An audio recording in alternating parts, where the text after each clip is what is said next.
विभव कुमार ने उगले राज तो प्रदर्शन को बीच में छोड़कर क्यों भाग गए केजरीवाल।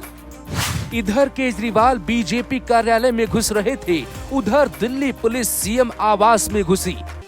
पीए विभव कुमार ने उगला ऐसा राज कि केजरीवाल 30 मिनट में छोड़कर भागे मैदान। गिरफ्तारी के दौरान हंसने वाला विभव कोर्ट रूम में जज के सामने क्यों रोने लगा था। कोर्ट में बहस के दौरान खुला राज, स्वाति की हत्या की हो गई थी केजरीवाल के घर में बहुत बड़ी साजिश। सबकी निगाहें केजरीवाल पर टिकी थी, वही केजरीवाल के साथ उनकी पूरी सेना थी जो बीजेपी के कार्यालय का घेराव करने आए थे। केजरीवाल भाषण देना शुरू ही करते ही तभी उनके पास एक कॉल आती है। उस कॉल पर उधर कौन था, उसने ऐसा क्या कहा कि केजरीवाल की दोपहरी में भी होश ठिकाने लग गए। केजरीवाल एक तरफ मोदी को ललकार कर चुनौती दे रहे थे, दूसरी तरफ फोन पर कहा गया सर जी आंदोलन छोड़ के तुरंत पहुंचिए, यहाँ बहुत बड़ा कांड हो गया। जो आंदोलन पूरे दिन चलना था वो अचानक क्यों बंद हो गया। केजरीवाल और राघव चड्ढा कहाँ फरार हो गए थे। दरअसल विभव कुमार ने कोर्ट में कुछ ऐसा बोल दिया जिसके कारण केजरीवाल को आनन फानन में ही लौटना पड़ा। कोर्ट में विभव ने कुछ बड़ा कबूल कर डाला। दावा किया जा रहा है कि स्वाति की हत्या की साजिश थी। स्वाति अगर तय समय पर खुद को विभव से नहीं बचाती तो आज शायद स्वाति जिंदा नहीं होती।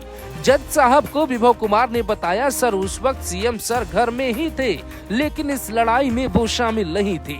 बयान जैसे ही कोर्ट में जज के सामने रिकॉर्ड हुआ वैसे ही दिल्ली पुलिस ने अपना एक्शन तेज कर दिया। केजरीवाल अपनी टीम के साथ बीजेपी के दिल्ली मुख्यालय के बाहर खड़े थे। भाषण देने के तुरंत बाद ही केजरीवाल के एक अधिकारी के नंबर पर घर से फोन आता है। फोन पर होती हैं केजरीवाल की पत्नी सुनीता और वो कहती हैं जी जल्दी आइए नहीं तो सब बर्बाद हो जाएगा। तो क्या घर में कुछ ऐसा था जिसका डर केजरीवाल को था। दिल्ली पुलिस के दर्जन भर जवान क्यों पहुंच गए थे। वहां केजरीवाल के घर में पुलिस की एंट्री हो चुकी थी। केजरीवाल जब तक लौट कर आते तब तक पुलिस ने अपना काम पूरा कर लिया था। जिस बात का डर केजरीवाल को था वो डर अब जख्म में बदल गया था। इधर केजरीवाल रैली में दावा कर रहे थे मोदी हमारे बैंक अकाउंट को भी सीज कर देंगे। उधर दिल्ली पुलिस भी एक्शन ले चुकी थी। लैपटॉप, सीसीटीवी फुटेज के साथ केजरीवाल से जुड़ी कई चीजें जब्त की जा चुकी थी। केजरीवाल क्या कुछ बड़ा छिपा रहे थे, क्यों डर कर रैली छोड़कर उनको भागना पड़ा।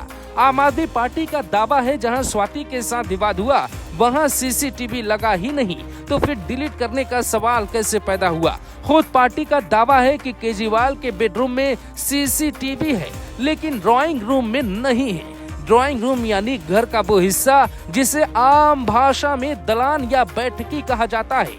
तो सवाल उठता है ड्राइंग रूम में सीसीटीवी का न होना और केजरीवाल के बेडरूम में सीसीटीवी का होना क्या कहता है।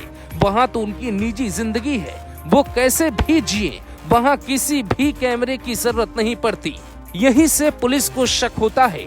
पुलिस फिर से घर की जांच करती है और उसे सीसीटीवी का सुराग मिल जाता है।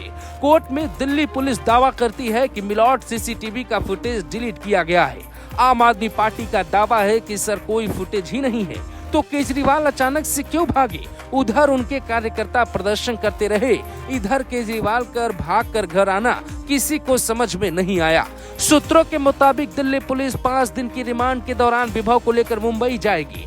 आरोप है कि वहीं पर विभव ने फोन को फॉर्मेट किया था। पुलिस को उम्मीद है कि शायद विभव ने फॉर्मेट करने से पहले फोन का डाटा डंप किया हो। मुंबई में जिस जगह फोन को फॉर्मेट किया गया है वहां जाने पर डंप किया गया डाटा मिल सकता है। पुलिस के मुताबिक अगर कुछ छिपाना न होता तो आमतौर पे लोग फॉर्मेट करने से पहले अपने डाटा को सेव कर लेते हैं। हालांकि पुलिस फॉरेंसिक एक्सपर्ट की मदद से डाटा रिकवर करना भी जानती है।